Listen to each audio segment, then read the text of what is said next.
दीपिका वट्टल जी जो हमारे साथ जुड़ी हुई हैं, गायिका हैं और JNK से 2010 की स्टेट लेवल की अवार्ड विनर भी हैं।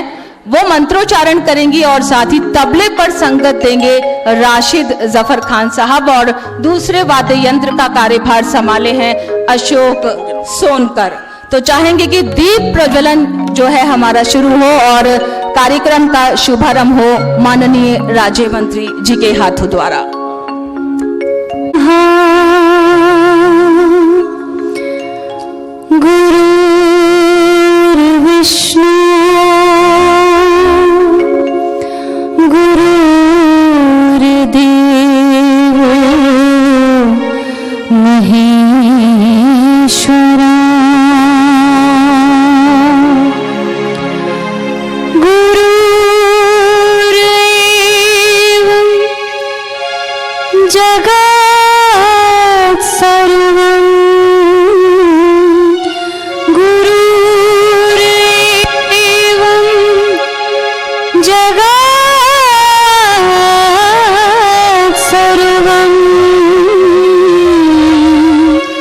तस्मै श्री गुरुवे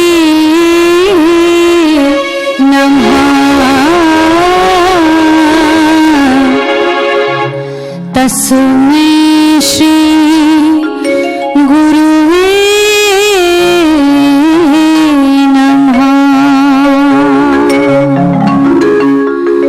सर्वमंगल मांगले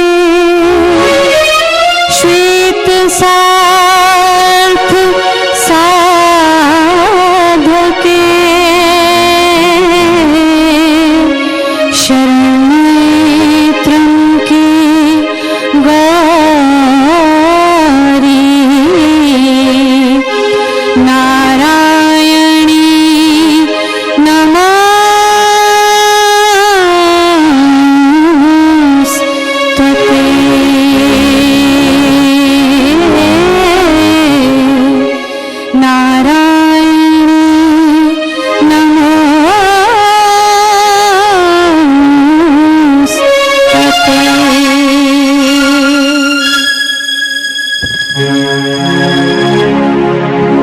सुस्वागतम। वाकई हम भी आज की शाम यही स्वागत आप सभी का कर रहे थे और स्वागत हम बार बार लगातार स्वागत किया। जितना भी धन्यवाद दें हमारे honourable minister of state for social justice and empowerment government of India से मिस्टर रामदास अठावले जी का, जो कि अपने प्रयासों के साथ हमारे साथ जुड़े और बहुत ही अच्छा लगा जब मैंने थोड़ा सा आपके बारे में जानने की कोशिश की। कितने सरल और सहज तरीके से आप अपनी बात सबके समक्ष रख देते हैं और मानव मन की बात हो या फिर मानव पीड़ा की, आपसे भली भांति कोई समझ नहीं सकता।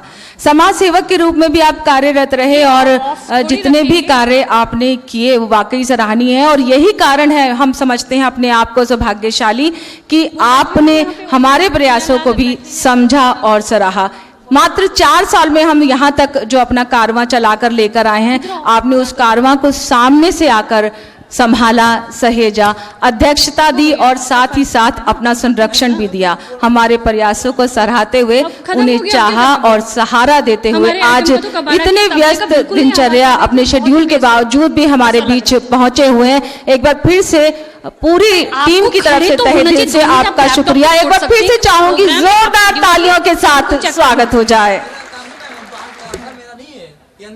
बहुत अच्छा लग रहा है कि आप हमारा साथ दे रहे हैं। हमारा भी पहला प्रयास और देख रही हूँ जब बीच में हम खामोश हो जाते हैं तो इतना ही पिन ड्रॉप साइलेंस सामने भी हो जाता है, यानी कि बात सुनने को बेकरार और हमारा साथ निभाने को भी। तो सबसे पहले हम आप सभी का बहुत बहुत शुक्रिया करते हैं। और अब मैं चाहूंगी कि IHRO की जो चीफ कोऑर्डिनेटर हैं पापड़ी हल्दर, वो हमारे बीच पहुंचे।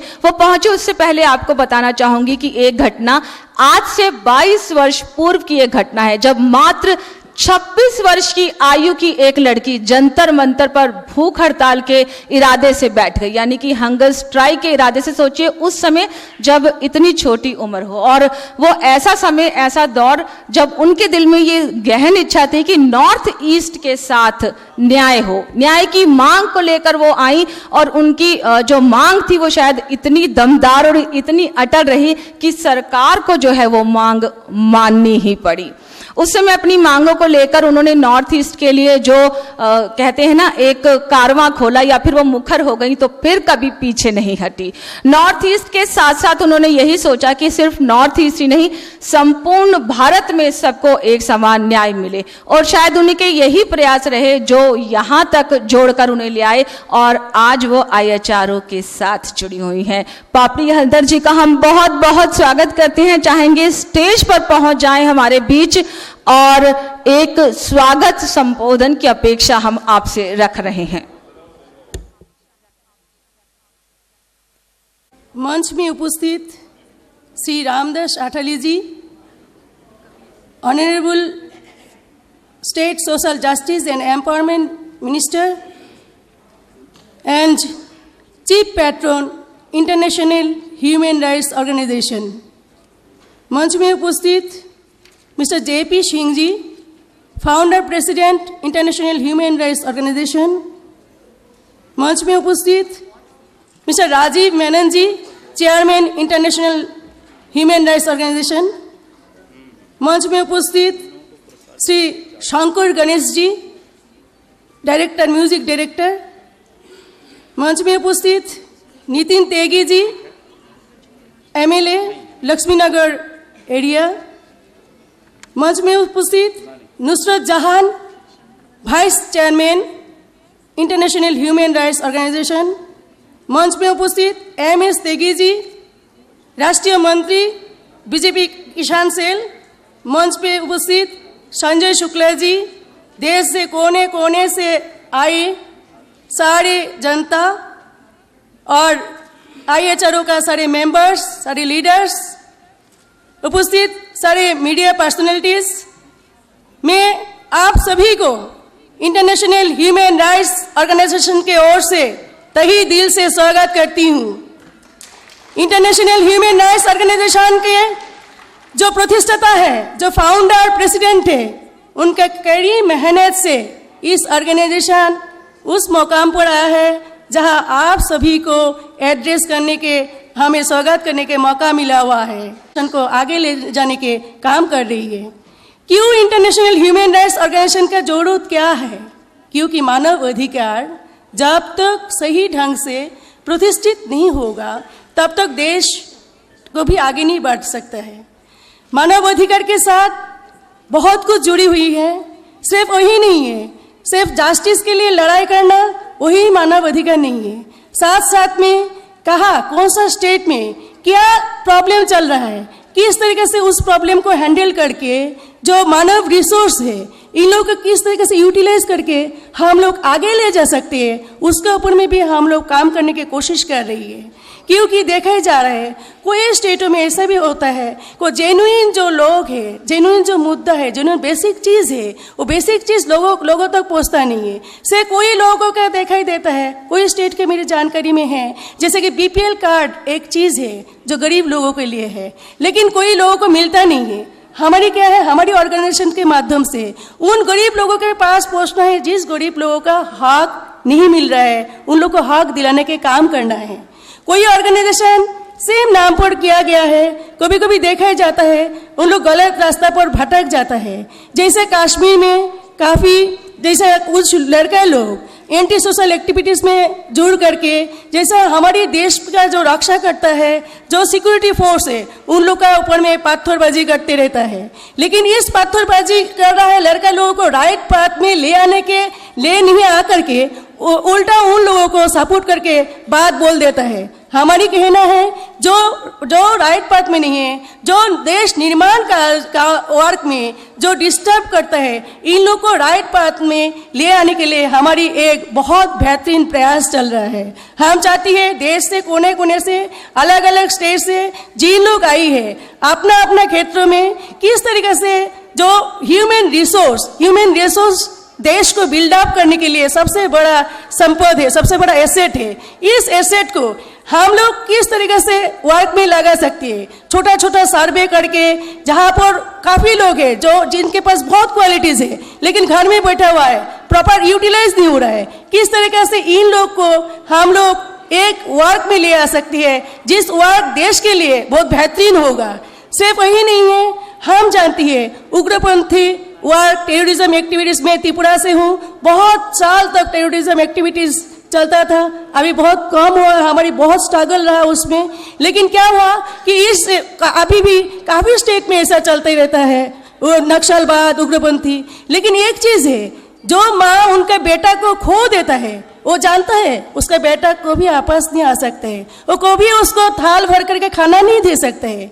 दूसरा ओर अगर हम लोग सोशल माइंड में सोचेंगे तो वो माँ जिसका बेटा जंगल में आर्म्स लेकर के घूम रहा है, को भी उनका बेटा को खाने देने का मौका नहीं होगा, वो भी वेट करते रहता है मेरे बेटा आएगा। दो माँ का जो दर्द है, दो दर्द एक ही है। इसलिए जिन लोग जिस एरिया में है, अगर आप लोग का नजर में कोई भी लड़का लोग कभी भी दिखाई दिया, कोई भी एंटी सोशल वर्क में जा रहे हैं, कोशिश हम लोग के ओर से वो होना चाहिए कैसे इन लोगों को हम लोग राइट पाथ में ले आ सकती है। दूसरा ओर दिखाई देता है कि देश में हमारी गवर्नमेंट के, स्टेट गवर्नमेंट, सेंट्रल गवर्नमेंट सबके ओर से काफ़ी जुझोना, काफ़ी प्रपोजल होता है। जिस प्रपोजल सटीक टाइम पर सटीक प्लेस में पहुंचता तो देश में गरीबी कभी भी नहीं होता। लेकिन उसमें क्या दिक्कत होता है, हमारी ऑर्गेनाइजेशन का एक ही डायमेंशन है, किस तरीके से पॉजिटिव एंगल में गवर्नमेंट के पास जो प्रपोजल है, ये प्रपोजल में काम करने के लिए और जो अधिकारी रहता है उन लोग को मजबूर करना कि देश गठन करने के लिए, डेवलपमेंट एक्टिविटीज के लिए सब लोग इकट्ठा होकर के हम लोग काम करेंगे और हम लोग उस प्रपोजल को पॉजिटिव वे में हम लोग गवर्नमेंट तक पहुंचाएंगे।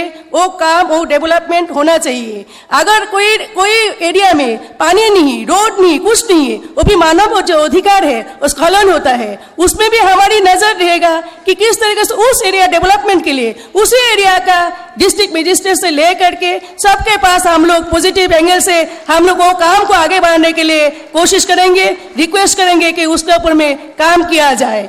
और एक बात है, हम आज हमारी सबसे बड़ा एक अचीवमेंट है श्री रामदास अटली जी, वेरी काइंड ऑफ अस, क्योंकि इन्होंने हम लोग को इतना सपोर्ट किया कि हमने उनको एक इस ऑर्गेनाइजेशन का चीफ पैट्रन के रूप में हम लोग के पास मिल गया है। उन लोग का, उनका डायरेक्शन, उनका सब कुछ हमारे लिए एक वरदान है। दूसरा बात है, मंत्री जी के माध्यम से मैं एक सरकार के पास एक रिक्वेस्ट करना चाहती हूँ, जो हमारी सबसे ज्यादा कमियां हैं ड्यू टू प्रॉपर इंफॉर्मेशन नहीं होने के कारण हमारे कितना प्रपोजल, कितना प्रोजेक्ट, कितना डेवलपमेंट एक्टिविटीज कुछ साधारण लोगों के बीच में नहीं आ सकता है।